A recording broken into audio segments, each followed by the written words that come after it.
În rapoartele despre pierderile Wehrmachtului există rubrici precum distrus de artilerie sau sărit în aer pe o mină.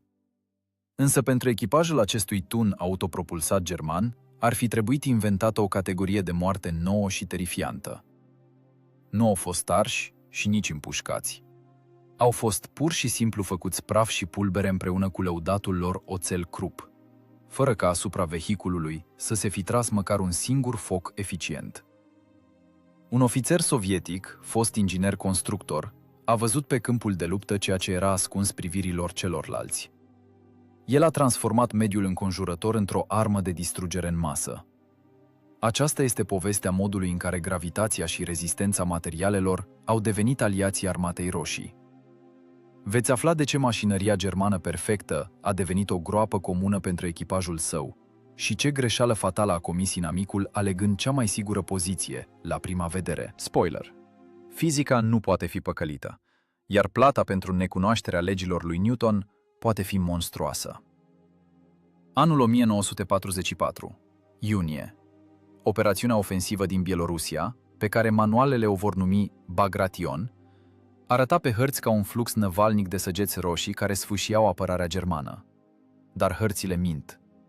Hărțile nu miros a motorină arsă și a duhoarea dulceagă a cărnii pârjolite. Aici, pe un terasament îngust în mijlocul unor mlaștini de nepătruns, marea strategie s-a izbit de realitatea tactică brutală. Spațiul operativ s-a transformat într-un gât de sticlă astupat de un singur dop, iar acest dop era făcut din oțel Krupp de înaltă calitate, 88 de milimetri. Acesta este diametrul morții pe acest sector de front. Tunul autopropulsat german Jagdpanther nu este un tank, ci un prădător lipsit de turetă în favoarea unei siluete joase și a unui tun monstruos PaK-43. Stă la 1,5 km în față, adăpostit în ruinele unei hale de cărămidă a unei fabrici, și transformă metodic tehnica sovietică în fier vechi. Distanța este una de lucru pentru el. Pentru noi este fatală.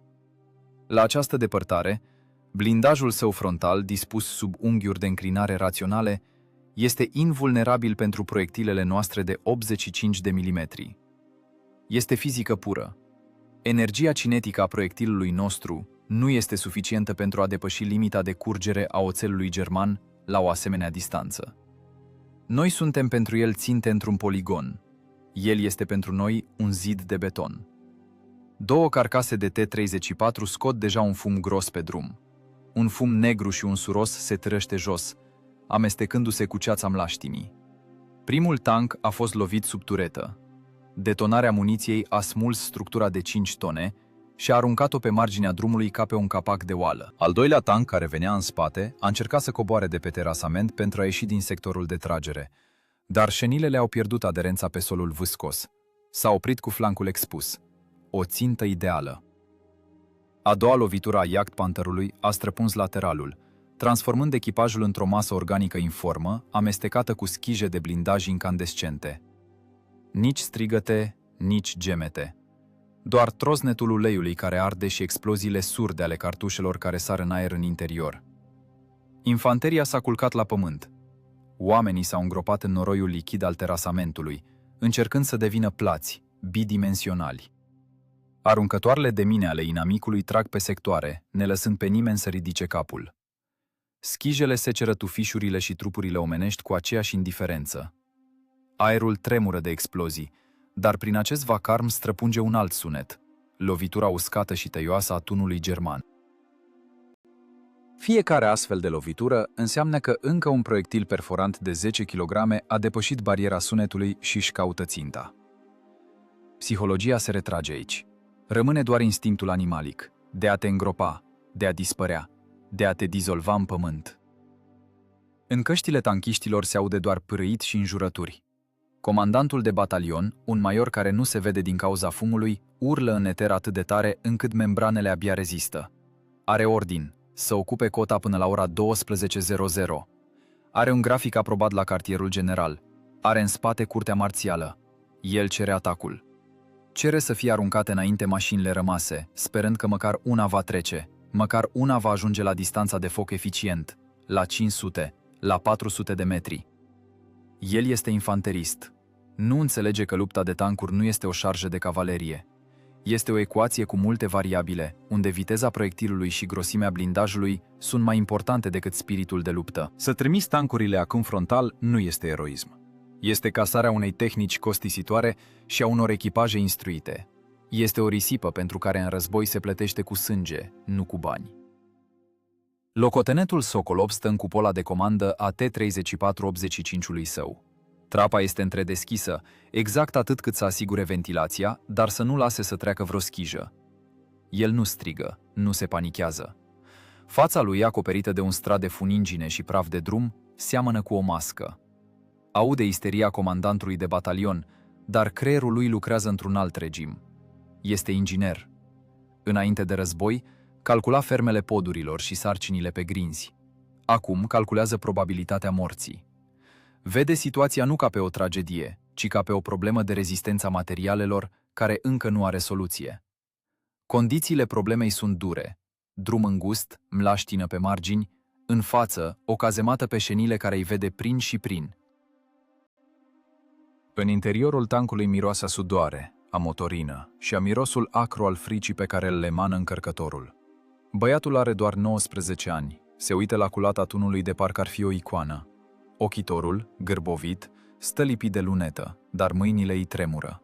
Toți au văzut ce s-a întâmplat cu prima mașină. Știu, blindajul T-34-ului lor are 45 de milimetri. Chiar și înclinat, nu rezistă loviturii tunului de 88.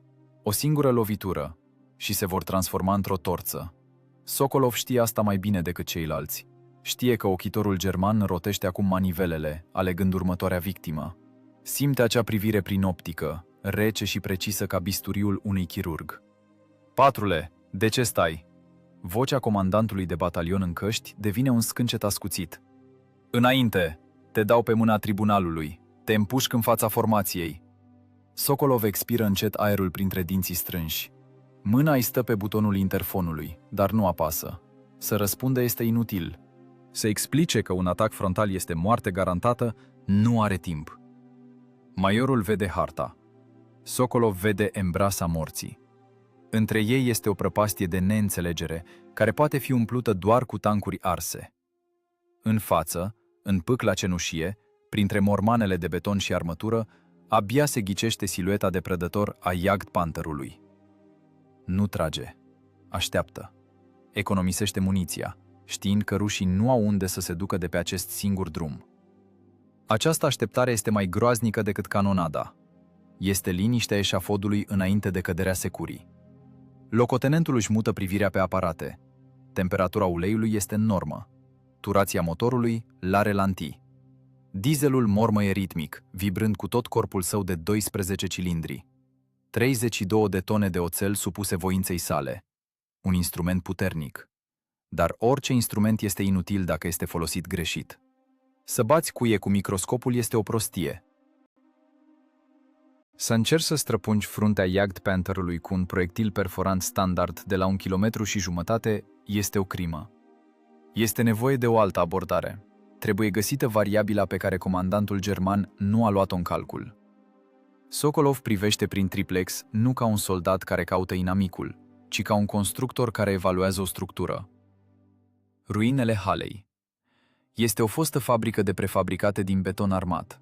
Autopropulsatul german stă în adâncime, folosind resturile pereților ca ecrane suplimentare. Deasupra lui atârnă o copertină masivă, restul planșeului de la etajul 2. O placă enormă de beton care se mai ține doar pe cuvânt de onoare și pe armătura ruginită. Germanii sunt deștepți. Au ales o poziție ideală. Sectorul de tragere acoperă drumul, flancurile sunt protejate de pereți, deasupra, acoperiș împotriva aviației și a focului curb al aruncătoarelor de mine. O cetate, dar orice cetate are un arhitect. Și orice material are o limită de rezistență. Betonul obosește și el. Sokolov își desprinde privirea de triplex. Ochii s-au îngustat. În capul lui, în locul gândurilor de panică despre moarte, încep să se alinieze vectorii de forță. Greutatea plăcii, unghiul de sprijin, grosimea coloanei de susținere. Dacă nu se poate străpunge blindajul, poate ar merita lovit nu tancul? În regulamente nu există un paragraf despre lupta cu formele arhitecturale. În instrucțiunile de tragere nu scrie cum se calculează prăbușirea unui planșeu. Dar războiul nu este un regulament. Războiul este un haos care trebuie ordonat prin orice mijloc disponibil. Și dacă fizica lucrează împotriva noastră într-un duel frontal, înseamnă că trebuie să forțăm gravitația să lucreze pentru noi. Mecanic, oprește motorul, comandă scurt Sokolov. În căști se așterne o tăcere nedumerită. Echipajul aștepta comanda înainte sau înapoi.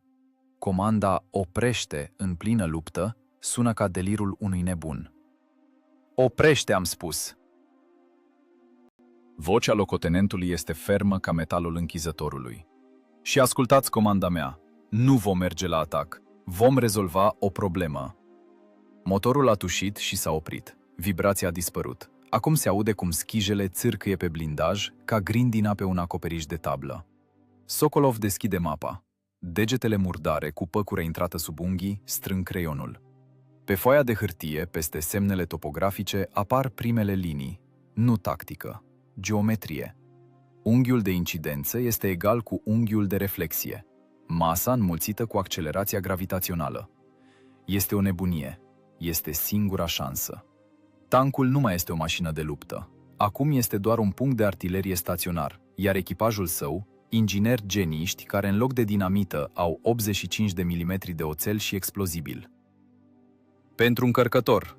Vocea lui Sokolov a devenit calmă, aproape banală. Pregătește un exploziv frizant.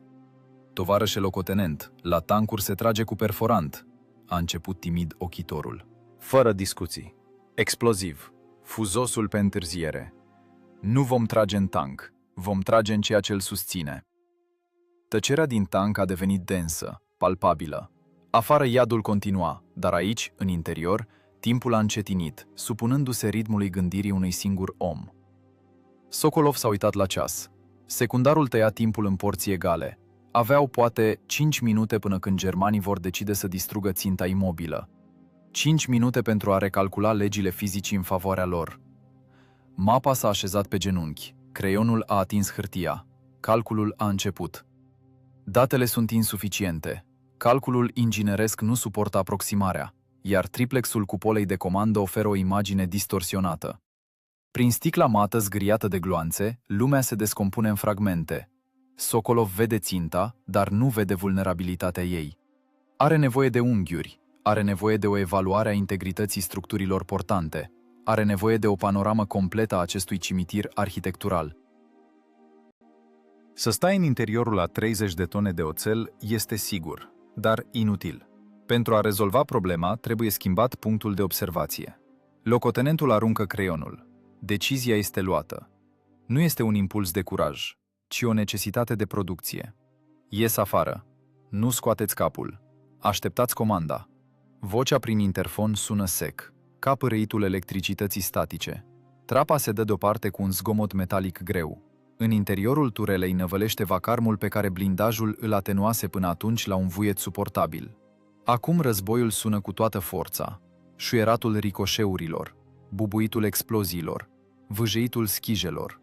Sokolov se strecoară afară din trapă, alunecând pe blindajul înclinat al turelei în noroiul lichid al terasamentului. Aici, jos, lumea nu miroase a motorină, ci a pământ jilav și a materia organică descompusă a mlaștinilor. Se lipește de sol cu tot corpul. Acum nu mai este comandant de pluton de tancuri. Acum este un infanterist a cărui viață depinde de înălțimea profilului. Cu cât ești mai jos, cu atât trăiești mai mult. Se tărăște înainte, lucrând din coate și genunchi. Noroiul îi intră în mâneci, îi răcește burta. Deasupra capului, la o înălțime de 1/2 de metru, aerul este brăzdat de traiectorii. Dacă ridică capul puțin mai sus, o rafală de mitralieră îi va reteza cutia craniană ca o freză. Dar fical nu există. Există o concentrare maximă. Sokolov numără metri. Trebuie să ajungă la craterul unui proiectil de 105 mm, aflat la 30 de metri în față. De acolo, de pe marginea rănii sfâșiate în pământ, se deschide vederea spre fațada halei. 30 de metri înseamnă o eternitate. Fiecare mișcare este calculată. Se rostogolește peste un copac doborât, simțind în spate vibrația solului de la o explozie apropiată. O schijă se înfige cu un fâșiit în noroi la 5 cm de fața lui. Metalul este fierbinte, ies aburi din el. Sokolov nici măcar nu clipește. Este doar balistică. Proiectilul a explodat deja, schija și-a pierdut deja energia cinetică. Pericolul este reprezentat doar de ceea ce încă zboară. Se rostogolește în crater. Aici își poate trage sufletul și scoate binoclul. Șterge lentilele cu degetul. Locotenentul ridică cu grijă ocularele peste parapet, milimetru cu milimetru. Imaginea tremură, apoi capătă claritate. Iată. Jagd Panther. Prin optică pare uriașă, o fiară prădătoare, ghemuită, pândind în umbră. Dar Sokolov nu se uită la mașina germană, se uită la ceea ce o înconjoară.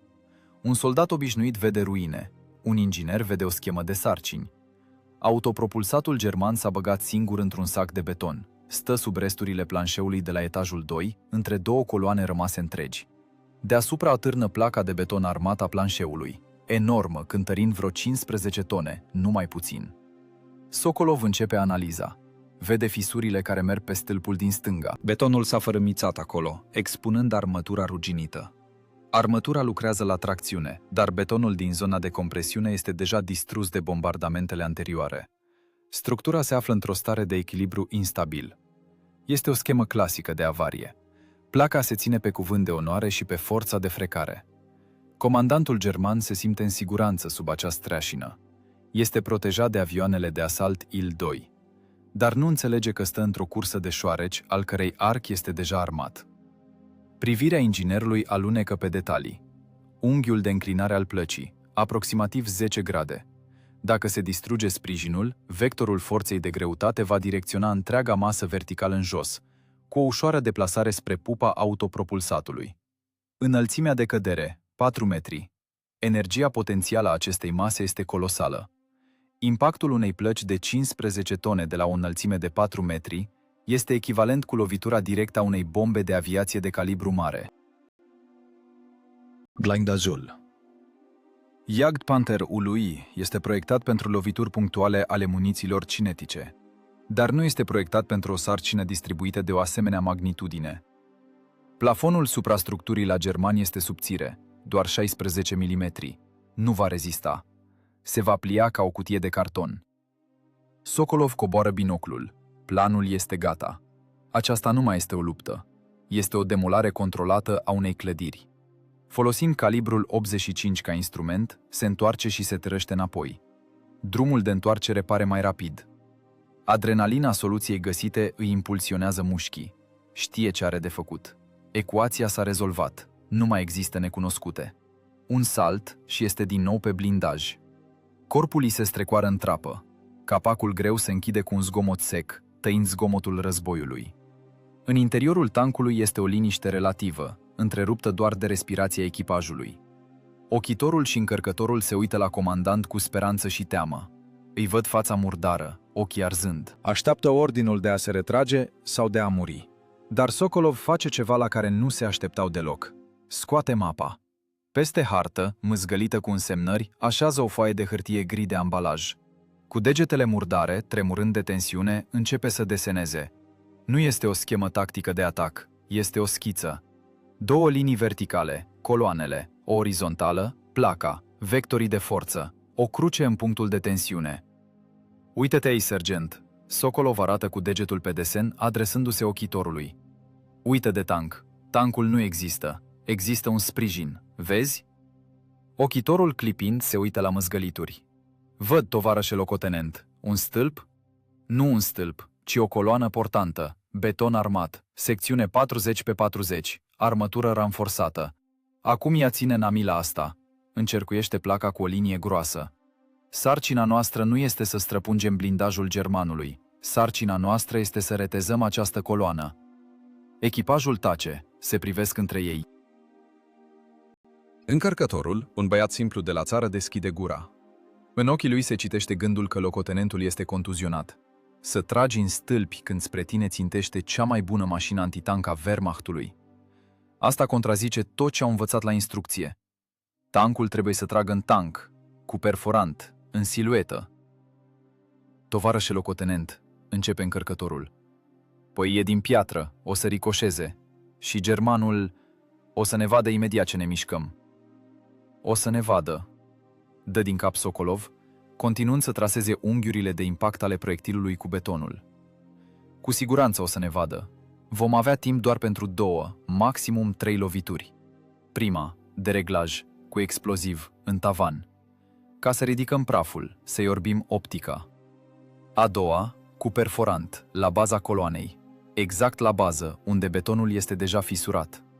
Acolo armătura este expusă. Dacă retezăm barele, gravitația va face restul. Își ridică ochii spre echipaj. Privirea este dură, rece.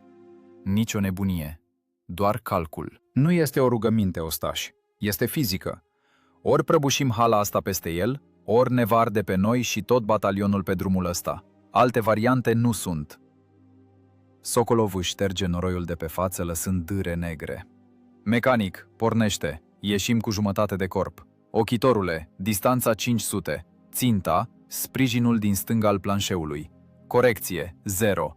Ascultă corecțiile mele. Lucrăm ca pe șantier. Precis și rapid.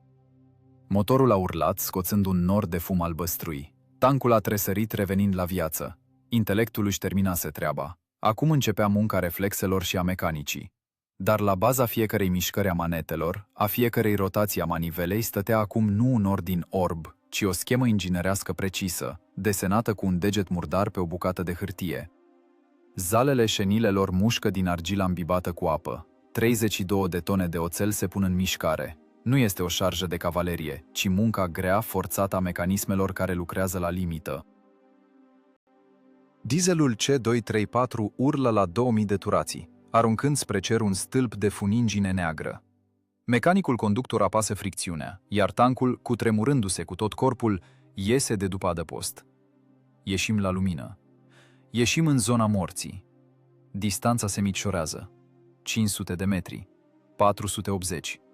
În luneta ochitorului, lumea se restrânge la firele reticulare. Sectorul de observație este limitat, dar chiar și în acest culoar îngust se vede esențialul. Jagd Pantherul nu mai doarme. Prădătorul a simțit mișcarea. Țeava lungă a tunului, asemănătoare cu un stâlp de telegraf, începe să se întoarcă încet, aproape leneș, spre noi. Este o geometrie terifiantă. Viteza de rotație a autopropulsatului german nu este mare, dar nici nu are nevoie să se învârtă ca un titirez. Îi este suficient să-și orienteze corpul cu 3 grade. Matematica aici este simplă și nemiloasă. Dacă gura țevii de calibru 88 coincide cu axa tancului nostru înainte ca noi să tragem, suntem morți. Timpul de zbor al proiectilului german la o asemenea distanță este de mai puțin de jumătate de secundă. Nici măcar nu vom auzi sunetul focului.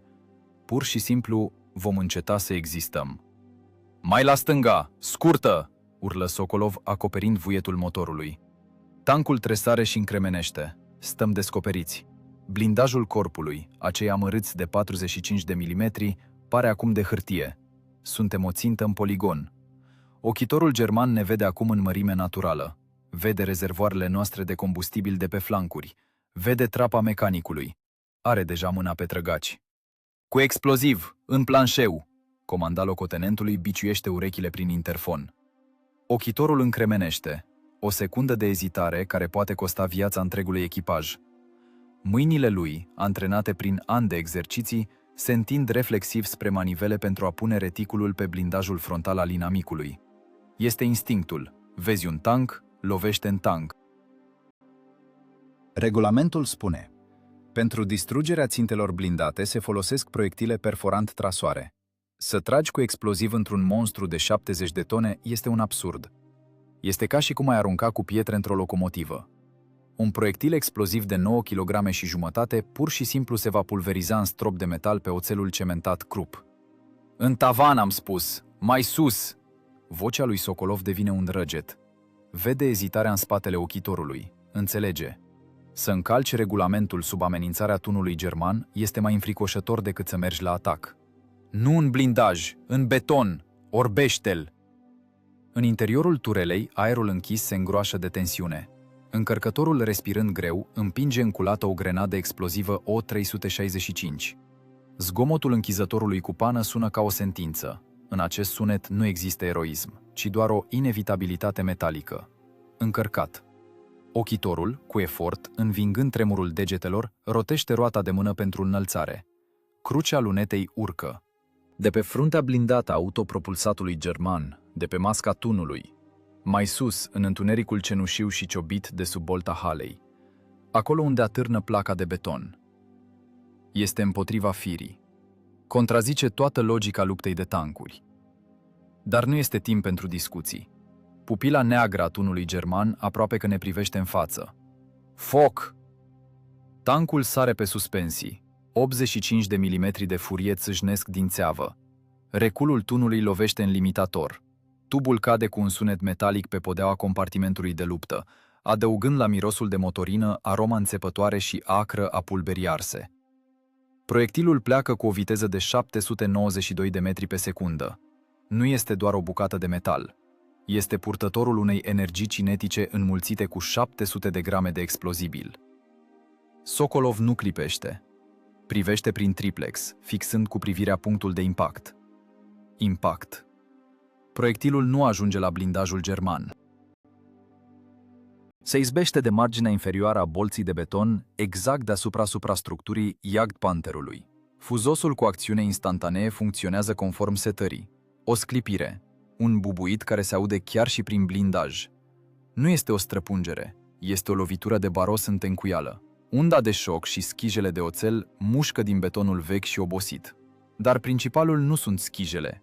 Principalul este praful. Praful de ciment vechi de ani de zile, tasat, așchile de cărămidă, bucățile de var. Toate acestea se transformă instantaneu într-un nor dens de nepătruns. Acesta acoperă autopropulsatul german ca un giulgiu cenușiu.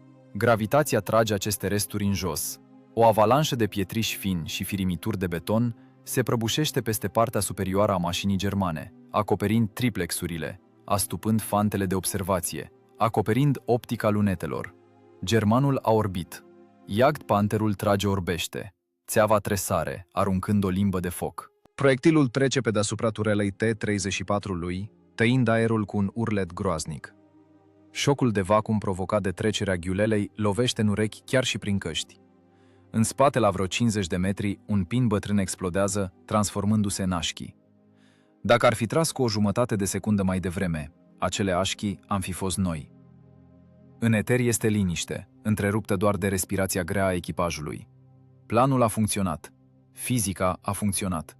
Ochitorul german vede acum în fața lui nu un tank rusesc, ci o pâclă cenușie. Are nevoie de timp. Trebuie să șteargă optica. Trebuie ca praful să se așeze. Este cuprins de panică. Mașina germană, ucigașul perfect, s-a dovedit a fi neputincioasă în fața noroiului și a resturilor. Dar acesta este doar începutul. Am câștigat secunde, nu lupta. Praful se va așeza. Inamicul nu a plecat nicăieri. Blindajul lui este intact. Tunul lui este încărcat. Noi doar am pus o perdea de fum, doar că în loc de fum este beton. Încarcă perforant, comandă Sokolov. Vocea lui a devenit uscată și aspră ca șmirghelul. Corecție. Mai la stânga 2, mai jos 0,5. Ținta, sprijinul. Coloana portantă. Încărcătorul trage deja din rastel cartușul unitar greu cu proiectilul perforant cu cap bond. Mâinile îi sunt pline de ulei. Sudoarea îi curge în ochi. Lucrează ca un automat, dar privirea îi s-a schimbat. A văzut că nebunia comandantului a dat rezultat. Suntem vii. Sokolov se uită la ceas. Au trecut doar 12 secunde de la începutul duelului. 12 secunde în care au reușit să se nască din nou. Acum începe munca adevărată. Acum nu mai trebuie să speriem, ci să sfărâmăm. În fața lui nu mai este un tank inamic. În fața lui este o structură care trebuie demolată și are în mâini cel mai bun instrument de demolare din lume, o ghiulea de oțel de 9 kg și 200 de grame, accelerată la viteză supersonică. Tancul tresare din nou, închizătoarele clănțene. Sokolov trasează în minte traiectoria. Unghiul de impact, 90 de grade. Distanța, letală. Rezistența betonului împotriva rezistenței oțelului. Acum vom verifica acești pereți germani la compresiune. Gata! Urlă încărcătorul. Foc! Expiră Sokolov. Actul al doilea al dramei inginerești începe. Impact. Lumea din interiorul tancului se prăbușește într-o singură scânteie orbitoare. Sunetul dispare, înlocuit de un sunet metalic monstruos, vibrant, care pătrunde nu prin urechi, ci direct prin oasele craniului. Nu este o străpungere, este un ricoșeu. Un proiectil german, tras orbește prin norul de praf de beton, a alunecat pe obrazul turelei. O lovitură tangențială. Dacă unghiul de impact ar fi fost cu 2 grade mai mic, ghiuleaua de 88 de milimetri ar fi intrat în compartimentul de luptă, transformând echipajul în carne tocată. Dar fizica, de data aceasta, a jucat de partea noastră. Proiectilul s-a dus spre cer, lăsând pe blindaj o brazdă incandescentă adâncă de o palmă și un miros de metal ars, tăios ca o lovitură de bici. Sokolov își scutură capul. Din nas îi curge un firicel subțire de sânge. Capilarele au plesnit din cauza diferenței de presiune. În urechi are un vuiet ca de vată, prin care abia străpunge răgetul motorului. Frica nu există. Pentru frică nu este timp. Există doar constatarea rece a faptului. Germanul este viu, germanul este periculos, germanul reglează tirul. Avem secunde înainte ca el să șteargă optica sau vântul să împrăștie perdeaua. Raportul. Vocea locotenentului sună înfundat, de parcă ar veni dintr-un butoi. Vii? Hârâie ochitorul. S-a agățat de manivele cu degetele albite. Tremură, dar nu este panică. Este vibrația nervilor supra-solicitați. Sokolov se lipește de triplex. Praful se așează încet. În pâcla cenușie se conturează conturul țintei, nu al tancului. Tancul acum este doar un decor. Ținta este sprijinul din stânga al planșeului. Coloana de beton armat, deja deteriorată de timp și artilerie. Acum ea este un atlant care ține cerul pe umerii săi, iar acest cer cântărește 15 tone. Cu perforant, comandă Sokolov. Nu strigă, dictează condițiile problemei. Ținta, baza coloanei, la nivelul solului, acolo unde armătura iese din fundație.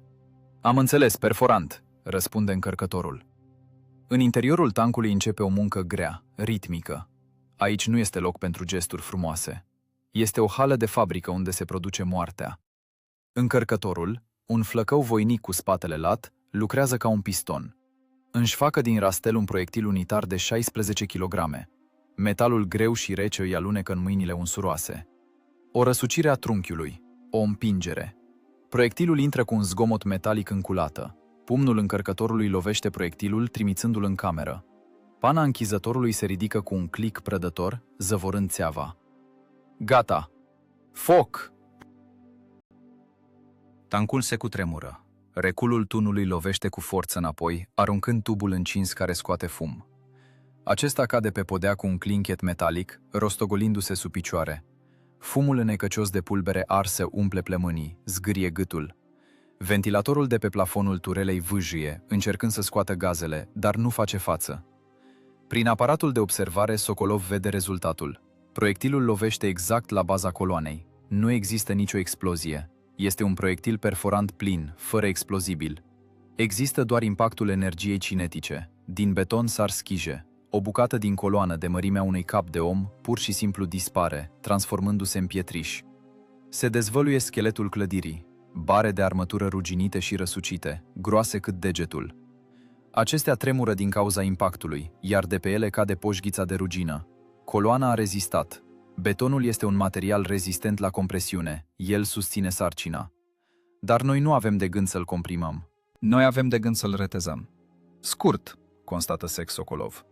Mai sus cu 1/2 de metru. Lovește la îmbinare. Trebuie să fărâmițăm betonul, să lăsăm doar fierul. Fierul se va îndoi sub greutate.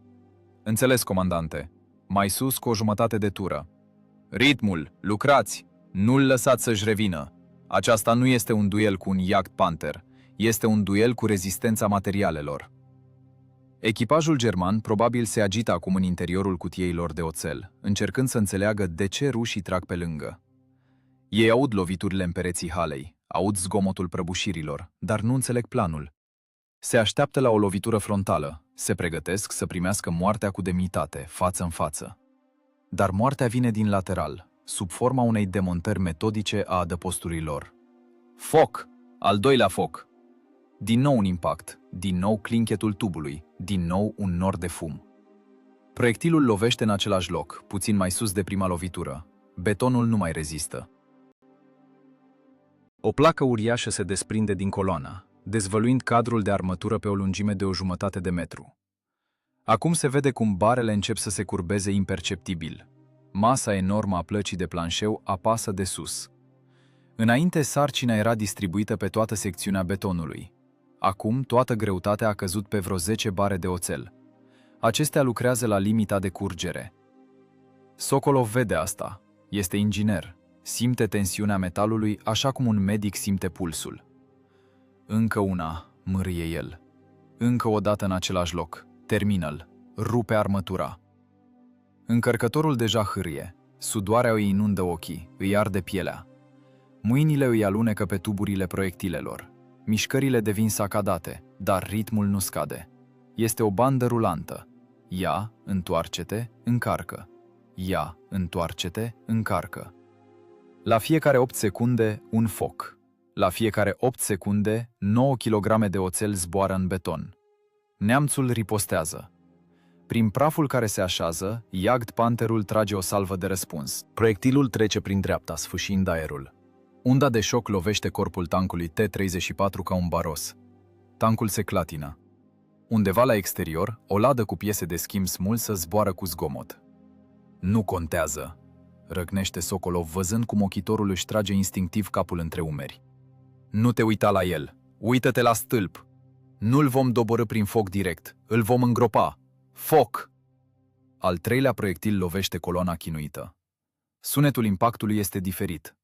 Nu mai este o bubuitură surdă în piatră, ci un scrâșnet ascuțit, șuierător, de metal pe metal.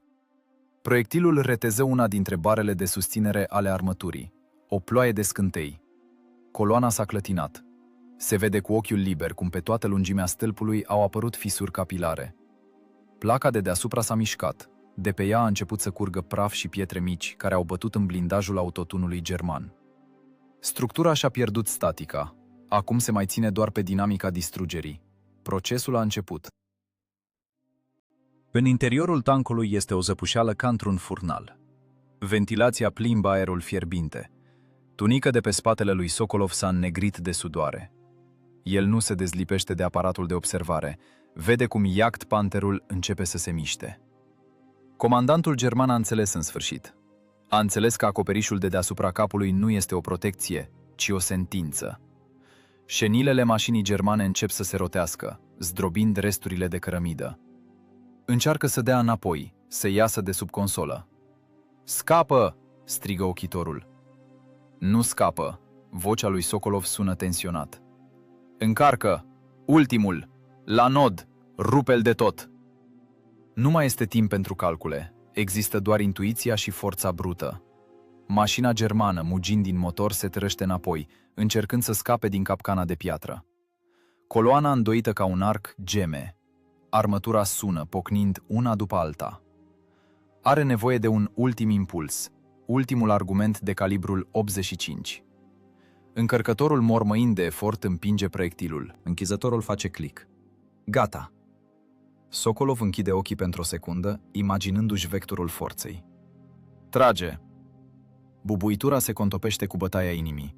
Tancul sare înapoi. În triplex, o explozie de scântei în locul coloanei. Proiectilul lovește exact în curbura armăturii, retezând ultimele tije rămase întregi. Stâlpul dispare într-un nor de praf de beton. Pentru o fracțiune de secundă se așterne tăcerea. Pare că nu s-a întâmplat nimic. Placa atârnă în aer, încălcând toate legile gravitației. Dar este doar o inerție a vederii. Fizica nu poate fi păcălită. Punctul de sprijin a fost distrus, echilibrul a fost rupt. Gravitația, marea și nemiloasa forță, își intră în drepturi. La început nu se întâmplă nimic, fracțiuni de secundă care par ore. Sprijinul din stânga, retezat de la bază de proiectilul perforant, dispare. Dar placa masivă de planșeu din beton armat, cântărind 15 tone, încă mai atârnă în aer. Este acel moment de iluzie optică, când inerția repausului se luptă cu inevitabilitatea căderii. Armătura din adâncul betonului geme. Acest sunet, un scrâșnet jos, visceral, se aude chiar și prin mugetul motoarelor. Este sunetul unei structuri care moare. Apoi, fizica și atributul. Marginea plăcii tresare și pornește în jos, încet, cu greu, ca într-un vis. Dar este o încetineală înșelătoare. Accelerația gravitațională, 9,8 metri pe secundă la pătrat, își începe lucrarea. Gravitația, cea mai veche și mai neîndurătoare forță din univers, intră în luptă de partea armatei roșii. Ea nu are nevoie de pulbere și capse. Are nevoie doar de masă și înălțime, și ambele sunt din abundență aici. Mecanicul conductor al Jagd Pantherului vede asta. Prin vizorul său nu vede inamicul, ci cerul care cade. Face singurul lucru pe care îl poate face un om într-o cutie de fier. Apasă pedala de accelerație până la podea. Motorul Maybach urlă, scoțând nor de fum albăstrui. Șenilele se rotesc cu o viteză nebună înapoi, scoțând scântei din pietre. Mastodontul de oțel de 45 de tone smucește, încercând să scape din capcană. Prea târziu. Calculul timpului s-a dovedit mai precis decât calculul manevrei. Placa se prăbușește. Nu este o explozie. O explozie este o strălucire instantanee, o expansiune de gaze, o undă de șoc. Aici, totul este diferit. Este o lovitură surdă, grea, atot zdrobitoare de ciocan pe ilău. Monolitul de beton lovește Jagd Pantherul din plin, deplasându-se ușor spre pupa suprastructurii. Lovitura cade pe cel mai slab punct, plafonul compartimentului de luptă. 16 mm de blindaj. Aceasta este o protecție împotriva schijelor, a rafalelor de mitralieră, poate a minelor ușoare de aruncător, dar nu este o protecție împotriva unei clădiri care cade. Sunetul impactului este groaznic, este un pârâit puternic, uscat, de oțel care se rupe, amestecat cu zgomotul pietrei care se sfărâmă. Tancul nu este doar turtit, este strivit în pământ. Suspensia, barele de torsiune, galeții, toate acestea se prăbușesc instantaneu, pocnesc, aruncând în părți arcuri și șuruburi. Burta mașinii se așează pe sol, scoțând de sub ea fântâni de noroi. Țeava lungă a tunului PAC 43, mândria ingineriei germane, smucește în jos, ară pământul și se îndoaie ca o sârmă de aluminiu. Frâna de gură se îngroapă în cărămida spartă. Silueta prădătoare a vânătorului de tancuri dispare. În locul unei mașini de luptă redutabile, sub mormanul de dărâmături, rămâne doar o grămadă de metal turtită și deformată. Tăcerea se așterne instantaneu. Motorul neamțului s-a oprit. Nu a fost oprit, a fost sufocat. Placa prăbușită a blocat prizele de aer, a strivit țevile de eșapament, a zdrobit compartimentul motor. Inima mașinii s-a oprit. Nu mai există clinchet de șenile, nu mai există urle de transmisie, nu mai există rotația amenințătoare a turelei. Există doar un nor de praf de ciment des, cenușiu, care se împrăștie încet, leneș în toate părțile, învăluind locul execuției ca un giulgiu. În interiorul tancului T-34 nimeni nu strigă ura. Echipajul stă înmărmurit de spectacol. Ochitorul se dezlipește de vizor, are ochii măriți. A văzut tancuri arzând. A văzut turele zburând din cauza detonării muniției, dar nu a văzut niciodată cum un tank se transformă într-o cutie de conserve sub o presă. Acest spectacol este nefiresc pentru un tanchist. Provoacă nu bucurie, ci stupoare. Un fior rece îi trece pe spate. Sokolov privește prin triplex. Fața lui este de piatră. Nu există emoții. Există doar analiza rezultatului. Sarcina a fost îndeplinită. Ecuația s-a rezolvat. Variabila necunoscută Jagd Panther a fost eliminată din formula luptei prin metoda excluderii fizice. Mecanic, oprește-l, spune el încet. Motorul tancului sovietic tace. Acum se aude cum se așează praful. Foșnetul nisipului pe blindaj. Pietricele mici bat în carcasă. Undeva în ruine, o bucată de armătură cade cu un clinchet ușor. Și nimic mai mult. Niciun sunet de sub placă. O tăcere absolută, de mormânt. Această liniște este mai înficoșătoare decât bubuitul canonadei. Acolo, sub tonele de beton, se află acum echipajul. 5 oameni, soldați germani, dușmani. Cu o secundă în urmă, era o amenințare mortală, vârful lanțului trofic al acestui război. Acum nu mai sunt. Iar moartea lor nu a fost eroică, într-un schimb de focuri, ci groaznică, instantanee și fără scăpare. Au fost triviți de propriul lor adăpost. Greșeala de inginerie a comandantului lor, care a ales această poziție, i-a costat viața. Calculul ingineresc al lui Sokolov a pus sentința în aplicare. Gata, răsuflă încărcătorul. Își șterge mâinile cu o cârpă, iar acest gest cotidian pare acum deplasat. S-a făcut piftie. ca o broască sub tăvălug. Sokolov nu răspunde. Deschide trapa.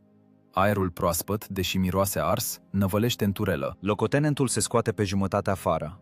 Praful s-a așezat deja destul pentru a vedea detaliile. Imaginea este impresionantă prin monumentalitatea sa. Ruinele halei și-au schimbat geometria. Acolo unde era o boltă și umbră, acum este un morman de dărâmături. Și de sub acest morman, ca o mână ruptă, iese țeava îndoită a tunului german. Este un monument al victoriei minții asupra forței. Puterea brută a calibrului 88, blindajul frontal gros, oțelul cementat, toate acestea s-au dovedit inutile în fața legilor lui Newton. Sokolov privește opera mâinilor sale nu ca un ucigaș, ci ca un constructor care a efectuat o demontare complexă a unui obiect avariat.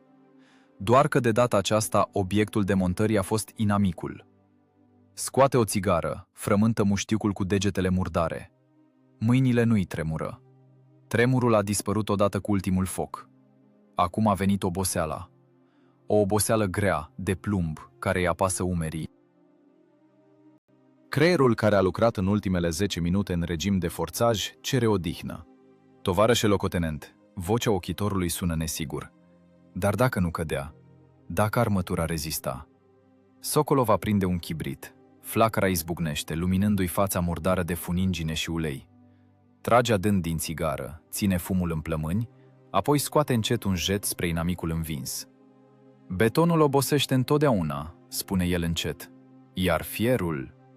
Fierul are o limită de curgere de 2400 de kilograme pe centimetru pătrat.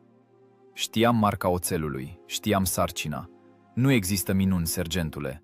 Există doar rezistența materialelor. Privește spre drum. Calea este liberă. Dopul a fost scos. Batalionul, încremenit în noroi, începe să prindă viață.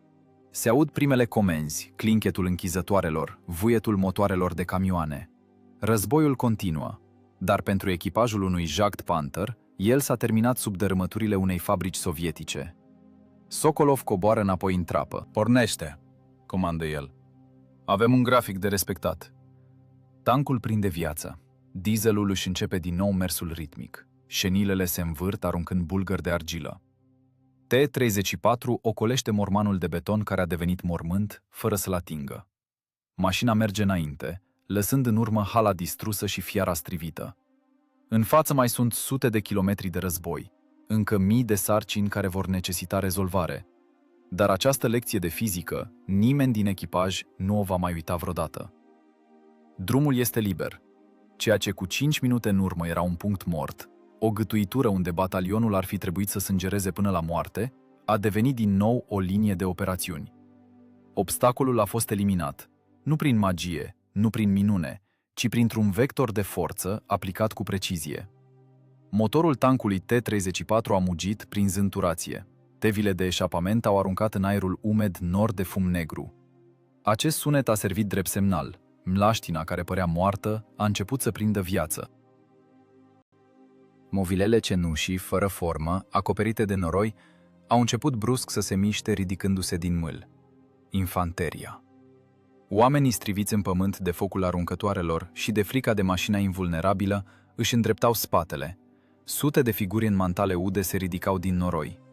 La început încet, cu neîncredere, uitându-se spre ruinele halei, apoi, mai repede, mai încrezători. Vedeau. Țeava care îi ținuse în cătare acum privea în pământ, ca o creangă ruptă. Auzeau. Motorul german tace. Înainte! Comanda s-a răspândit peste rambleu, preluată de zeci de voci. Un val viu s-a revărsat pe drum. Nu semăna cu un marș de paradă. Era mișcarea grea, răgușită a unor oameni obosiți, care tocmai priviseră moartea în ochi și văzuseră cum aceasta a clipit. Cizmele plescăiau în argilă, frământau mâlul amestecat cu ulei și funingine. Soldații alergau pe lângă tancul lui Sokolov, ocolindu-l din ambele părți, așa cum apa ocolește un dig. Locotenentul s-a scos din nou din trapă. Trebuia să evalueze situația, să verifice șenilele, să examineze aparatele de observare. Dar se uita la oameni. Alergau pe lângă el gâfâind de efort și adrenalină. Fețe cenușii, pământii, cu ochii înfundați în orbite. Mulți aveau nisip scrâșnind între dinți. Dar în acei ochi nu mai era groaza animalică ce îi țintuise de fundul mlaștinii. Acum era o veselie dârză, hotărâtă, a supraviețuitorilor. Cineva dintre cei care alergau, ajungând în dreptul turelei, a lovit cu putere cu patul puștii în blindaj. "Mulțumesc, frate!" Un strigăt răgușit, o voce pierdută. "Dă-i bătaie, mânjitule, apasă!" "I-ați făcut-o neamțului! Frumos i-ați făcut-o!" Loviturile paturilor de pușcă în blindaj sunau ca o bătaie de tobă dezordonată. Tank, tank, tank, tank. Nu era o încălcare a subordonării. Era singurul limbaj de recunoștință disponibil în condiții de zgomot. Lemnul dur al patului pe oțelul dur al turelei. Sunetul încrederii. Infanteria nu mulțumea pentru eroism.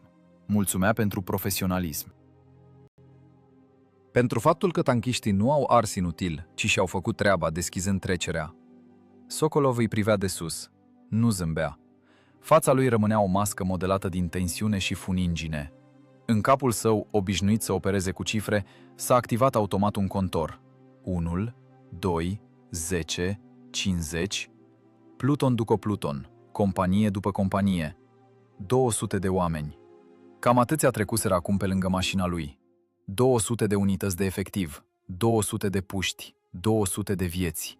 Dacă ar fi mers la atac frontal, așa cum cerea regulamentul și cum striga comandantul de batalion, Jack Pantherul l-ar fi ars în 3 secunde, iar apoi s-ar fi ocupat de infanterie. Proiectilele explozive de calibrul 88 ar fi transformat acest rambleu într-o groapă comună.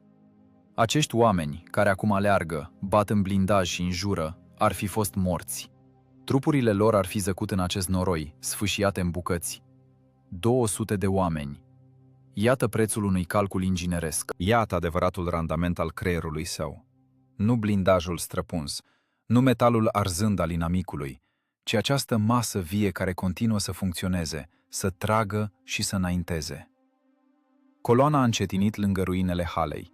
Soldații încetineau pasul trecând pe lângă locul execuției autotunului german. Spectacolul îi fascina chiar și pe veteranii de pe front. O placă enormă de beton zăcea pe pământ, strivind monstrul de oțel. De sub beton ieșeau doar galeții și bucăți de șenile. Blindajul, care părea invincibil, fusese turtit ca o cutie de conserve lovită cu barosul. "Uită-te, Semionici!" Vocea răgușită a unui sergent de infanterie. "Praf s-a făcut. Să-l strivești așa, fără dinamită, pur și simplu cu greutatea. Îl duce mintea pe tanchist. Muncă de inginer." Sokolov auzea frânturi de fraze. Se uita la țeava Jack Pantherului care ieșea de sub dărâmături. Acum era doar o bucată de țeavă. Fizica a învins ideologia. Gravitația s-a dovedit mai puternică decât oțelul Krupp. Simțea o satisfacție ciudată, rece. Nu bucuria de a ucide, ci satisfacția unui meșter care a rezolvat corect o problemă complexă de rezistență a materialelor în condiții extreme. "Tovarășe locotenent!" Un strigă de jos. Spre tank au alergat sanitarii, trăgeau răniți pe foile de cort. Pe cei care fuseseră atiși de mine încă înainte de începerea duelului. "Du-ne până la batalionul medical, comandante! Sunt vreo 3 kilometri, nu-i putem târî prin mâlul ăsta." Sokolov a dat din cap. "Încărcați-i pe transmisie, dar cu grijă, nu blocați jaluzelele. Motorul se încinge." Sanitarii au început să ridice trupurile grele și inerte pe pupa tancului. Sângele picura pe vopseaua verde a blindajului, amestecându-se cu uleiul. Răniții gemeau când erau așezați pe metalul dur, dar era un metal cald. Căldura dieselului care lucra îi încălzea, le alunga fiorii pierderii de sânge. Tancul, creat pentru a ucide, s-a transformat într-un transport sanitar. Mașina morții a devenit mașina vieții. Sokolov privea fața unuia dintre răniți. Un puști de-a dreptul, cu fața albă ca varul, cu buzele vinete, o schijă în abdomen. Privea spre cer cu o privire absentă, dar respira. Și va trăi, pentru că drumul este liber, pentru că tancul merge, nu arde. Această logistică a vieții era pentru Sokolov mai importantă decât orice decorație. Păstrase unitatea de luptă, echipajul său, păstrase tehnica, tancul său, și păstrase un batalion de infanterie, asigurând îndeplinirea misiunii de luptă. Eficiență. Acesta era cuvântul care îi stăruia în minte. Războiul este o risipă de resurse monstruos de ineficientă.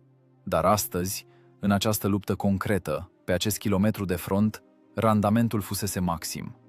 Gata, comandante, putem pleca, a strigat sanitarul, așezându-se lângă răniți pe compartimentul motor. Sokolov a apăsat tangenta. Mecanic, înainte, ușor, avem desant, nu cărăm lemne. Tancul a pornit lin. Șenilele au clănțănit prinzând dinții roților.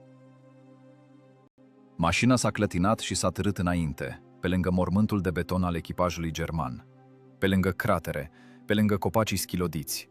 Locotenentul s-a uitat pentru ultima oară înapoi la ruine. Praful se așezase aproape de tot. Mormântul de beton arăta ca o parte naturală a peisajului, ca o piatră funerară pentru ambițiile constructorilor celui de-al treilea Reich. Construiseră mașina ideală pentru dueluri în stepă, dar uitaseră că vor trebui să lupte într-o lume în care există case, gravitație și ingineri ruși. În față, dincolo de fâșia de fum, se vedeau deja contururile următorului sat. Acolo va fi din nou luptă. Acolo vor fi din nou tunuri, mine și ambuscade. Dar acest obstacol a fost trecut. Sarcina a fost rezolvată. Sokolov a coborât în trapă, închizând după el capacul greu. În interior s-a făcut din nou întuneric și strâmt. Mirosea a sudoare și a metal încins. Și-a șters fața cu mâneca, mânjind noroiul. Curs 030, a spus el în microfon. Viteză de marș. Tancul a prins viteza, ducând pe blindajul său viețile salvate și purtând în interior un echipaj care devenise cu o luptă mai bătrân și cu o eternitate mai înțelept. Războiul continua, dar acum știau. Chiar dacă nu ai un proiectil capabil să străpungă blindajul, ai întotdeauna fizica și capul pentru a aplica această fizică. Seara coboară peste mlaștini ca o pătură grea și umedă. Bubuitul luptei s-a mutat spre vest, lăsând în urmă o tăcere asurzitoare, întreruptă doar de trosnetul metalului care se răcește și de explozii îndepărtate. Aerul aici este dens, saturat de miros de ars, de motorină nearsă și de argilă udă. Este mirosul războiului, care intră în pori și nu se mai spală cu săptămânile. Spre ruinele halei unde și-a găsit sfârșitul Jagd Pantherul, se apropie un Willys de stat major. Pneurile foșnesc pe cărămida spartă. Din mașină coboară un colonel. Nu este un ofițer de stat major din spate cu epoleți curați. Este un om cu fața cenușie, bătută de vânt, pe care praful drumurilor s-a amestecat cu ridurile adânci ale oboselii. Cizmele lui sunt în același mâl de mlaștină ca și ale simplilor infanteriști. Comandantul de regiment. Omul responsabil pentru mii de vieți și sute de unități de tehnică. Un om funcție, a cărui treabă este să transforme ordinele de sus în kilometri de teritoriu cuceriți. Ocolește încet locul duelului. În amurg, mormanul de beton sub care este îngropat autotunul german arată ca un tumul antic. Colonelul a văzut multe tancuri distruse, a văzut turele smulse, a văzut carcase arse până la temelie, a văzut blindaj sfâșiat în bucăți. Dar asta nu se încadrează în imaginea obișnuită a războiului. Se oprește în fața țevii tunului care iese de sub placă. O placă enormă de beton armat zace drept, de parcă ar fi fost așezată cu o macara. Sub ea, 45 de tone de oțel german, transformate într-o clătită plată. Nici foc, nici fum. O moarte rece, monumentală. Colonelul trece cu mâna peste marginea aspră a betonului. Încearcă să înțeleagă mecanica celor întâmplate. În rapoartele sale există rubrici pentru distrus prin foc de artilerie, sărit în aer pe mine. Rubrica strivit de clădire nu există în rapoarte. Locotenent Sokolov. Vocea colonelului nu sună tare, dar este autoritară. Sokolov se desparte de tancul său care stă puțin mai încolo. Arată epuizat. Combinezonul este negru de ulei și sudoare. Fața, o mască pe care se văd albi doar ochii și dinții. Se apropie cu pas de defilare, dar în fiecare mișcare se simte o oboseală mortală. Nu știe de ce a fost chemat. Poate pentru o decorație, sau poate pentru o sancțiune din cauza supraconsumului de muniție și a încălcării instrucțiunilor. În război, granița dintre erou și criminal este adesea mai subțire decât foița de țigară. Tovarășe colonel, comandantul plutonului de tancuri, locotenentul Sokolov, am raportat la ordinul dumneavoastră. Colonelul tace. Se uită la locotenent, apoi din nou la Jagd Pantherul strivit. Scoate o tabachieră, face click cu capacul. Fumezi? Să trăiți. Colonelul îi întinde o țigară. Aprind. Flacăra chibritului luminează pentru o secundă cutele dure de la gura comandantului de regiment. Raportează cum ai făcut asta. Colonelul face un semn spre mormanul de beton. Artileriștii mei spun că ai tras cu proiectile explozive, în tank, de la 500 de metri. Să trăiți, tovarășe colonel. Primul, exploziv. Regulamentul serviciului de luptă al trupelor de tancuri, secțiunea pregătirea de foc. Colonelul vorbește rar, de parcă ar ține o prelegere.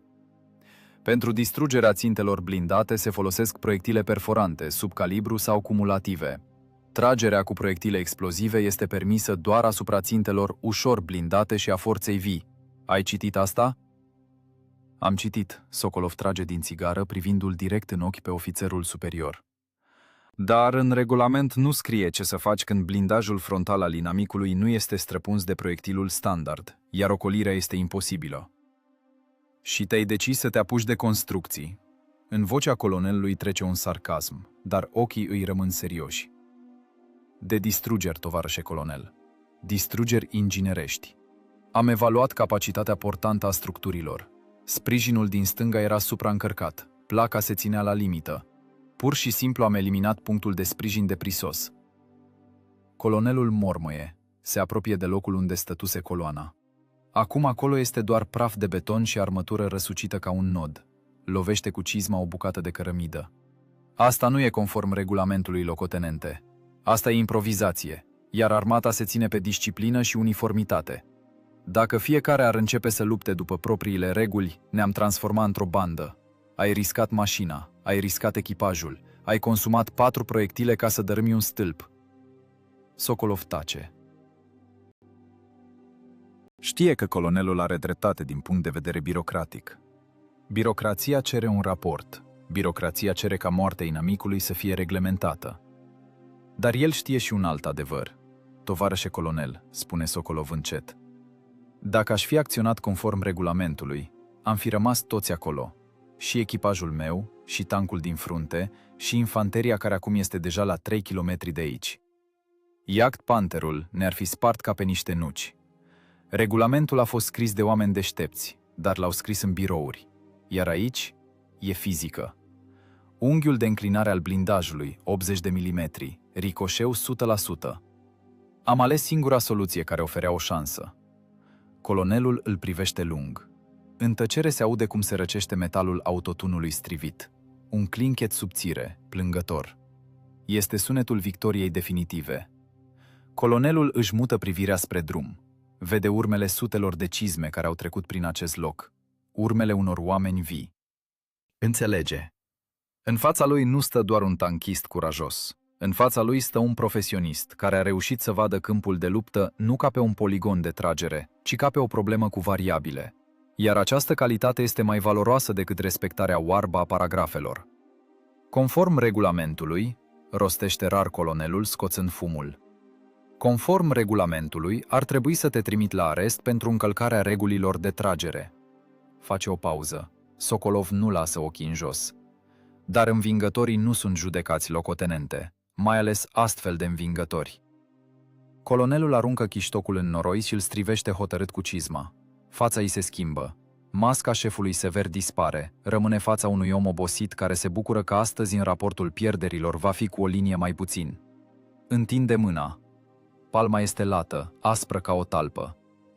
Mulțumesc pentru serviciu, fiule, și pentru capul tău luminat, mulțumesc.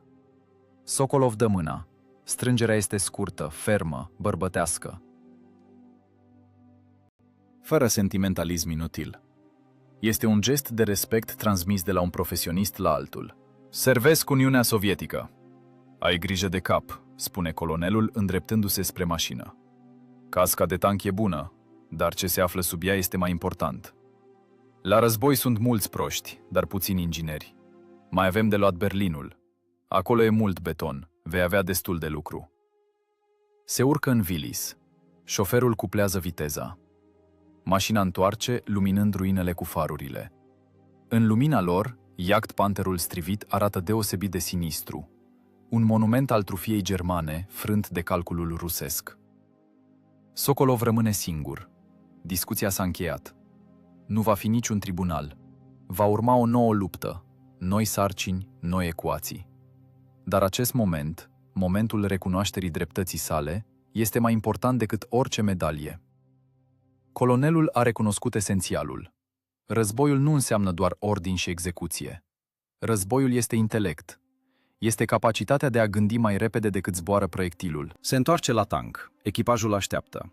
Băieții au văzut cum comandantul a vorbit cu însuși colonelul. Au văzut strângerea de mână. Nu pun întrebări, dar își îndreaptă umerii. Dacă colonelul i-a strâns mâna, înseamnă că am făcut totul corect. Înseamnă că locotenentul nostru nu este nebun, ci un geniu. Și cu un astfel de comandant, au o șansă să apuce victoria. Ce e, comandante?" întreabă mecanicul, ștergându-și mâinile cu o cârpă. Te-a certat?" M-a lăudat," aruncă scurt Sokolov. A spus că e mult beton în Europa. Pregătiți-vă, o să-l dărâmăm." Sokolov se urcă pe blindaj. Aerul nopții răcorește pielea înfierbântată. Privește stelele. Sunt la fel ca în manualele de astronomie, reci, îndepărtate, supunându-se legilor mecanicii cerești. Aici, pe pământ, legile sunt aceleași. Doar prețul greșelii este mai mare. O eroare în calculele unui pod înseamnă un accident. O eroare în calculele unei lupte înseamnă moartea. Astăzi, el nu a greșit. Undeva departe, la linia orizontului, încep să sclipească din nou fulgerele focului de artilerie. Frontul nu doarme. Mecanismul uriaș al războiului continuă să macine fier și oameni. Dar acum Sokolov știe. Nu este doar o rotiță în acest mecanism. El este operatorul. El poate schimba cursul evenimentelor dacă își va folosi calibrul principal, intelectul. Liniștea se termină. Începe noaptea de dinaintea următoarei lupte. Și această noapte o vor petrece vii. Acesta este principalul rezultat al calculului său ingineresc. Noaptea la război nu vine după ceas, ci atunci când amuțește canonada. Batalionul s-a oprit pentru odihnă într-o rariște de pini, mascând mașinile cu cetina. Motoarele se răcesc, trosnind metalic, ca niște fiare care se culcă după o vânătoare grea. Acest sunet, contracția termică a blindajului și a oțelului cilindrilor, este cea mai pașnică muzică pentru un tanchist. Dacă mașina se răcește, înseamnă că nu arde. Focurile sunt interzise, dar în gropile adăpost săpate regulamentar și acoperite cu foi de cort, mocnesc tăciuni. Se încălzește conservă de carne, se fierbe apă, miroase a cetină, a mahorcă și a acel miros specific, greu, de corpuri nespălate și salopete îmbibate cu ulei, care distinge trupele de tancuri. Aici nu există fast de paradă. Aici domnește traiul unui atelier de reparații sub cerul liber. Locotenentul Sokolov stă ghemuit lângă șenila tancului său T-34. În mâini are o bucată de pesmet și o cană cu apă clocotită. Nu simte gustul. Simte cum tensiunea din mușchii gâtului se eliberează lent. Adrenalina a ars, lăsând în urmă un gol răsunător și o greutate de plumb în pleoape. În jurul mașinii sale se adună treptat oameni. Mai întâi vin echipajele tancurilor vecine. Apoi apar băieții din compania a doua. Zvonul pe front circulă mai repede decât comunicațiile radio. Vestea despre cum comandantul de pluton a dezbrăcat autotunul german, fără să consume niciun proiectil perforant pentru străpungere, s-a răspândit prin coloană în timpul marșului. Ei nu au nevoie de povești despre eroism. Ei au nevoie de tehnologia supraviețuirii. Ia arată-ne, inginere! Spune pe un ton gros un mecanic din plutonul 3, ștergându-și mâinile cu o cârpă. Cum l-ai dovedit? Se spune că l-ai pleznit cu acoperișul. Sokolov pune cana pe un segment de șenilă. Vede aceste fețe în reflexiile tăciunilor aprinși. Tineri, bătrâni, arși de soare sau de foc, murdari. Se uită la el nu ca la un erou, ci ca la posesorul unei cunoașteri sacre. Ei știu. Mâine sau poimâine vom intra în oraș. Iar orașul, pentru un tank, este un mormânt. În oraș, distanțele se reduc la o aruncătură de grenadă. În oraș, germanii au panzerfausturi.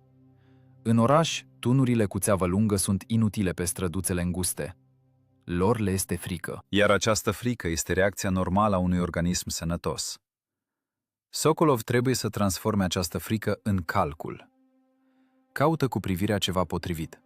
Găsește o crenguță uscată și dreaptă. Îndepărtează cu cizma stratul de cetină, dezvăluind nisipul cenușiu și tasat. Aceasta este tabla lui. Acesta este desenul lui tehnic. Apropiați-vă. Vocea lui Sokolov este joasă, dar în liniștea nopții se aude clar. Vom avea o discuție aplicată. Tanchiștii se strâng într-un cerc dens, umăr la umăr. Sokolov trage o linie dreaptă pe nisip. Acesta este blindajul unui Panther sau al unui Tiger, 80, 100, 120 de milimetri, înclinat. Desenează un vector care ricoșează din linie. Acesta este proiectilul nostru de 85. La o distanță de 1 kilometru nu-l străpungem. În bot, ricoșeu. În masca tunului, ricoșeu. Noi suntem pentru el o țintă. Aceasta este o axiomă. Cine va încerca să facă schimb de focuri cu ei din față? După regulile unui turnir cavaleresc, va arde. Face o pauză. Cineva oftează greu. Toți știu asta. Toți au văzut rugurile fumegând de pe marginea drumurilor. Dar tancul, continuă Sokolov, desenând un pătrat, este doar o mașină. Iar o mașină depinde de mediul în care se află. Intrăm în Europa. Acolo e multă piatră. Casele de acolo sunt vechi, grele. Locotenentul desenează lângă pătrat o casă schematică. Nu un desen de copil, ci o schemă. Fundație, pereți, planșee. Priviți aici. Orice clădire este un sistem de echilibru. Pereții susțin acoperișul, coloanele susțin balconul. Totul apasă în jos. Împunge cu crenguța la baza peretelui desenat. În oraș, neamțul se va ascunde în ruine. Va scoate doar botul, ascunzându-și flancurile după cărămidă. Nu veți ajunge la el. Dar cărămida nu este oțel de blindaj. Sokolov trasează traiectoria unui proiectil. Nu în tank, ci în colțul clădirii. Nu trageți în blindaj. Trageți în reazem. Colțul casei, coloana de susținere, îmbinarea plecilor, cu proiectil fugos. Crenguța taie brusc peretele desenat. Proiectilul exploziv de 85 de milimetri conține destul explozibil pentru a disloca o ziderie de o cărămidă și jumătate. Dacă dărâmați colțul, etajul 2 va pleca în jos. Încerc să aștern tăcerea. Se aude doar trosnetul lemnelor. Tanchiștii absorb informația. Aceasta nu este o instruire politică despre moral. Este un manual de utilizare a realității. Al doilea lucru, Sokolov desenează o stradă, un coridor îngust. Ricoșeul. În oraș avem asfalt, pavaj, pereții caselor. Un proiectil, lovind carosabilul sub un unghi ascuțit, nu se îngroapă în pământ ca în mlaștină. El alunecă, ricoșează. Trasează o linie care lovește pământul în fața tancului și sare în burtă în zona neprotejată. Dacă un Tiger stă după colț și nu-i vedeți turela, trageți în asfaltul din fața lui. Schijele vor pleca în evantai de jos în sus. Acolo au galeții, șenilele, transmisia. Blindajul podelei este subțire. Dacă îi rupeți șenila prin ricoșeu, rămâne pe loc. Iar un tank imobilizat în oraș este un tank mort. Infanteria îl va termina cu sticle incendiare. Dar dacă stă în subsol, întreabă încărcătorul de pe un echipaj vecin, un puști cu mâna bandajată. Dacă e în subsol, prăbușește tavanul peste el, răspunde dur Sokolov. Nu pierdeți timpul căutând ambrazura. Dărâmați tot etajul. Gravitația este cea mai bună arma noastră. Lucrează gratis și fără greș. O tonă de beton este mai sigură decât 100 de grame de trotil. Șterge desenul cu palma și trasează unul nou. Vector de forțe, unghiuri de tragere. Țineți minte regula principală a inginerului. Trebuie să spargi acolo unde e subțire, nu acolo unde e tare. Tancul e tare în față, casa e subțire jos. Neamțul crede că pereții îl protejează. Sarcina voastră este să faceți astfel încât pereții să-l omoare. Sokolov vorbește mult timp despre cum să identifici un perete de rezistență dintr-o privire. Despre faptul că zideria de cărămidă se teme de vibrații, iar betonul de lovitura punctuală în armătură. Despre faptul că lemnul planșeelor arde bine și uneori e mai simplu să dai foc casei decât să scoți de acolo vânătorii de tancuri. Vede cum se schimbă ochii ascultătorilor. Disperarea dispare. Apare entuziasmul profesioniștilor. Înainte vedea orașul ca pe un labirint al morții, unde de la fiecare fereastră poate veni un proiectil. Acum, încep să vadă orașul ca pe un set de structuri care pot și trebuie să fie distruse cu folos. Tovarășe locotenent, dar la noi în sat era o biserică de piatră. Am dat în ea 3 zile și n-a căzut, spune cu îndoială un comandant de tun mustăcios. Pentru că ați dat la întâmplare, pe suprafață, retează Sokolov. Trebuia să loviți în cheia de boltă a arcului. Scoți o piatră și se prăbușește tot peretele. Arhitectura este o știință. Distrugerea este fața opusă a acestei științe. Aruncă crenguța în foc. Lecția s-a terminat. Teoria trebuie să devină practică. Mâine ieșim la șosea. Vor fi poduri, viaducte, terasamente. Priviți-le nu ca pe un peisaj. Priviți-le ca pe niște probleme de rezolvat. Căutați punctele slabe. Gândiți. Proiectilul zboară repede, dar gândul trebuie să zboare și mai repede. Tanchiștii încep să se împrăștie, încet, gânditori. Se aud fragmente de conversație. Ai auzit? În colț trebuie dat? N-am știut faza cu ricoșeul din pavaj. Are cap băiatul, vorbește cu rost. Se duc la mașinile lor, dar acum privesc lumea altfel. Cunoașterea a devenit blindajul lor suplimentar. Sokolov a transformat groaza haotică a războiului într-o muncă inteligibilă, deși grea. Le-a dat un instrument de control asupra situației. De Sokolov se apropie propriul său echipaj. Ochitorul se uită la comandant cu o mândrie nedisimulată. Acum nu mai este doar un trăgător. Este asistentul inginerului șef în demolări. La somn, comandă Sokolov. Mâine deșteptarea la ora 4:00. Verificați muniția. Luați proiectile explozive peste normă. Cele perforante doar pentru cazuri extreme. Am înțeles, comandante, răspund ei la unison, aproape veseli. Sokolov se urcă pe compartimentul transmisiei, își întinde pufoaica îmbibată cu ulei. Căldura motorului pătrunde prin vată, închide ochii. În fața ochilor minții nu apar imagini groaznice de luptă, nici cadavre, nici foc.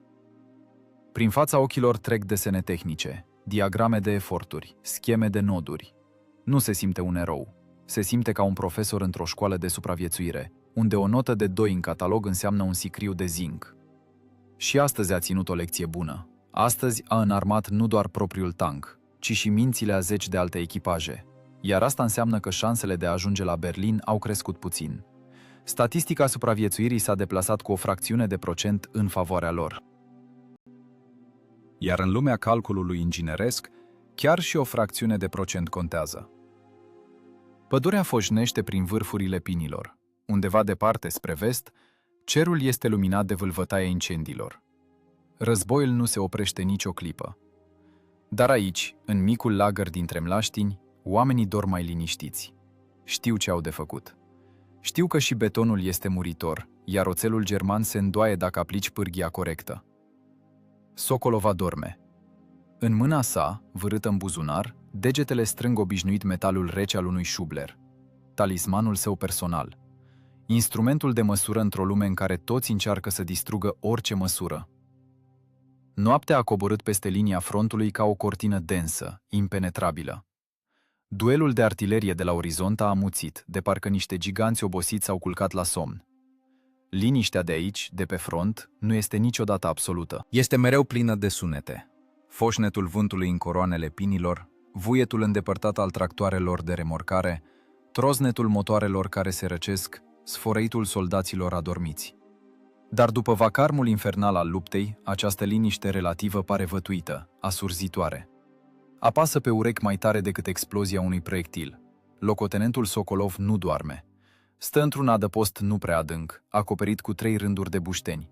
Deasupra sunt bârne și o jumătate de metru de pământ. O protecție sigură împotriva unei schije rătăcite. Înăuntru miroase a umezeală, a mucegai de pământ și a fum înecăcios. Sursa de lumină este o lampă improvizată dintr-un tub de cartuș de 45 de milimetri turtit. Fitilul, scufundat în motorină, scoate fum, aruncând în aer fulgi negri de funingine, dar oferă o flacără mică, tremurătoare, de un galben pal. Pe genunchii lui Sokolov se află o mapă. Pe mapă, o foaie de hârtie cenușie, aspră. În mâna dreaptă, un creion. Grafitul s-a tocit, dar nu mai are putere să-l ascută. Scrie o scrisoare. Bună mamă, bună tată. Vă scriu de la un popas. Sunt bine. Sunt viu, sănătos, mâncarea e sățioasă. Vremea e caldă, de vară. Creionul se oprește. Sokolov privește flacăra jucăușa lămpii. Ce să mai scrie? Să scrie că astăzi a strivit 5 oameni cu o placă de beton? Să scrie că din echipajul german n-a mai rămas decât o pată umedă amestecată cu ulei? Să scrie că mâinile îi tremură și acum de tensiune, iar în urechi îi răsună scrâșnetul oțelului care se frânge? Nu. Ei nu trebuie să știe asta. Spatele frontului trebuie să doarmă liniștit. Cei de acasă trebuie să creadă că războiul este o muncă, nu un abator. Părinții au nevoie de o minciună simplă. Totul e normal. Nu au nevoie de adevărul complicat despre rezistența materialelor și limita de rupere a corpului omenesc. Mașina mea o păzim. Echipajul e bun, băieți pricepuți. Suntem acum prin păduri. Locurile de aici sunt frumoase. Seamănă cumva cu ale noastre, de lângă Moscova. Minte. Locurile de aici sunt groaznice. Pădurea este arată de cratere. Copacii stau fără vârfuri, de parcă ar fi fost retezați de o coasă gigantică. Mlaștinile sunt pline de mine și de trupuri în descompunere, pe care nu are cine să le îngroape. Dar hârtia suportă orice. Hârtia este și ea un material de construcție, doar că pentru clădirea iluziilor. Sokolov lasă creionul. Scrisoarea este scurtă, doar câteva rânduri. Nu mai are cuvinte. Emoțiile au ars odată cu pulberea din tuburi. A rămas doar oboseala și o durere surdă în tâmple. Împăturește cu grijă foaia în formă de triunghi. Adresa poștei de campanie, numele, totul clar, conform regulamentului. Mâna lui se îndreaptă spre buzunarul de la piept al vestonului. Acolo, lângă carnetul de partid și o fotografie, se află un obiect care nu are nicio legătură cu războiul. Sokolov îl scoate. Metalul îi răcește degetele. Șublerul. Un instrument din viața de dinainte. Greu, cromat, făcut cu simț de răspundere încă înainte de război. Nu are nicio pată de rugină pe el. Sokolov îl păzește mai bine decât pistolul TT din dotare. Pistolul este un instrument al morții. Șublerul este un instrument al adevărului. Un instrument al creației. Apropie instrumentul de lumina lămpii. Scala Noniusului strălucește. Zecimi de milimetru. Precizie. Într-o lume în care totul se măsoară în kilometri de front și tone de trotil, această precizie pare ceva sfânt. Sokolov deplasează cursorul. Rozeta de reglaj fin se rotește ușor, cu un foșnet abia auzit. O potrivire ideală a pieselor. Niciun joc. Armonia mecanicii. Locotenentul se uită la mâinile sale. Aspre, cu negreala intrată în piele, cu unghiile rupte, cu încheieturile julite. Mâini de ucigaș, mâini de distrugător. Și totuși, aceste mâini au învățat să țină tirișorul. Au învățat să traseze diagrame. Au învățat să calculeze fermele podurilor de cale ferată. Am învățat să construiesc, se gândește Sokolov, privind ciocurile ascuțite ale șublerului. Am învățat să creez ceea ce ar trebui să dăinuie secole. Poduri care să unească maluri, fabrici care să dea de lucru, case care să ofere căldură. Proiectul meu de diplomă a fost un pod în arc peste Volga. Calculul sarcinilor, presiunea vântului, dilatarea termică. O construcție frumoasă, dantelată. Iar acum folosește aceste cunoștințe pe dos. Calculează nu cum să construiască, ci cum să dărâme. Caută nu rezistența, ci slăbiciunea. Privește o clădire și nu vede arhitectură, ci o schemă de prăbușire. Privește un pod și estimează unde să plaseze încărcătura pentru ca tablierul să cadă în apă cât mai eficient. Creierul său, programat pentru creație, s-a transformat într-un mecanism perfect de distrugere. Inginerul a devenit un genist inversat. Aceasta este tragedia profesională despre care nu se scrie în ziare. Arhitectul devenit călăul orașelor. Sokolov măsoară grosimea unei cutii de chibrituri. 14 întregi și 20 de milimetru. O acțiune fără sens, dar care îl liniștește. Îi redă sentimentul de control. Atâta timp cât poate măsura lumea cu precizie de zecimi, rămâne om. Rămâne inginer, nu doar carne de tun într-o cutie de fier. Afară, undeva foarte departe, bubuie un obuzier greu. Pământul din adăpost tresare abia sesizabil. Din tavan curge un fir subțire de nisip, căzând pe foaia scrisorii. Când toate astea se vor termina, gândul vine de la sine, tăcut și timid. Când vom răpune fiara, mă voi întoarce. Voi merge la doctorat. Voi uita balistica proiectilului perforant. Voi calcula grinzi la încovoiere. Voi construi. Voi construi o casă care să nu se dărâme nici dacă trage în ea cu tunul. Este un vis, îndepărtat, aproape ireal. Acum, până la el sunt mii de kilometri de foc și beton. Până la el sunt Berlinul, Varșovia, Königsbergul. Orașe-cetăți. Orașe pe care va trebui să le transforme în ruine pentru a supraviețui. Pentru că aceste scrisori triunghiulare să ajungă la destinatari, paradoxul războiului. Pentru a construi în viitor, trebuie să distrugi în prezent. Pentru a păstra viața, trebuie să devii un maestru al morții. Învârte din nou rozeta șublerului, înainte, înapoi, înainte, înapoi. Meditația unui tehnocrat. Acest mic aparat este ancora lui. Îi amintește că lumea nu este formată doar din haos și mizerie, că există legi ale fizicii care sunt imoabile, că există ordine. Și dacă el, locotenentul Sokolov, a putut folosi aceste legi pentru a învinge astăzi, înseamnă că rațiunea este încă mai puternică decât nebunia. Sokolov oftează, greu, cu un hârâit în piept. Pune șublerul înapoi în buzunar, aproape de inimă, să stea acolo, să se încălzească.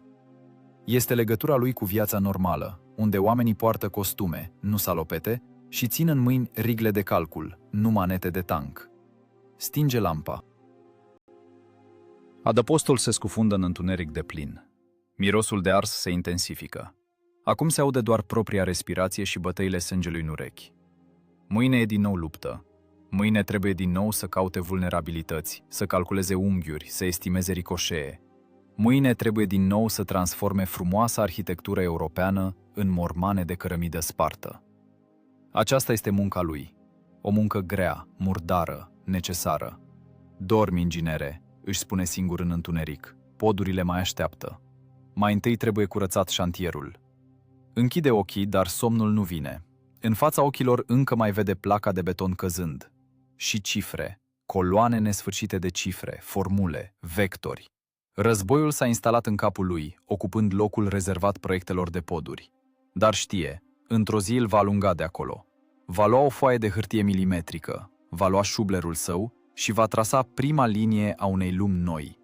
O lume în care betonul este necesar pentru viață, nu pentru moarte. Iar deocamdată, liniște. O liniște de front fragilă, neliniștită, înainte de răsărit. Scrisoarea stă pe masă, gata să plece spre spatele frontului. Un triunghi al speranței, împăturit de mâinile murdare ale unui distrugător care visează să devină constructor. Au trecut decenii. Timpul este cel mai nemilos abraziv. El șterge orașe, nume și metal, transformând durerea ascuțită a memoriei într-o istorie netedă și rece. Ne aflăm într-o altă lume. Aici este liniște. Aici nu există miros de ars și de descompunere, nici șuierat de ricoșee sau răgetul forțat al motoarelor diesel.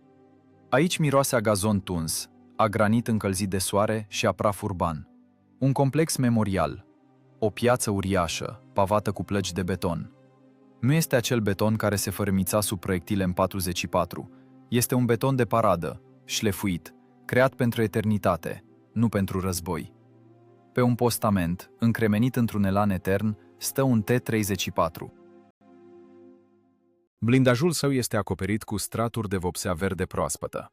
Șenilele sunt sudate definitiv de grinzi de oțel, trapele sunt închise prin sudură. Nu mai este o mașină de luptă, este un simbol. Este un mulaj al propriei entități, lipsit de mecanica interioară, lipsit de echipaj, lipsit de viață. Turiștii trec pe lângă el, alunecând cu priviri indiferente peste blindajul înclinat. Pentru ei este doar un monument. Un artefact dintr-o epocă străveche, ca sabia unui legionar roman sau o pușcă cu cremene. La picioarele tancului stă un bătrân. Se sprijină într-un baston, dar spatele îi este drept. Bătrânețea i-a uscat corpul, transformându-i mușchii în funii noduroase, dar nu i-a putut stinge privirea. Ochii de sub sprâncenele dese și cărunte privesc tancul nu ca pe un monument. Privesc ager, profesional, evaluând.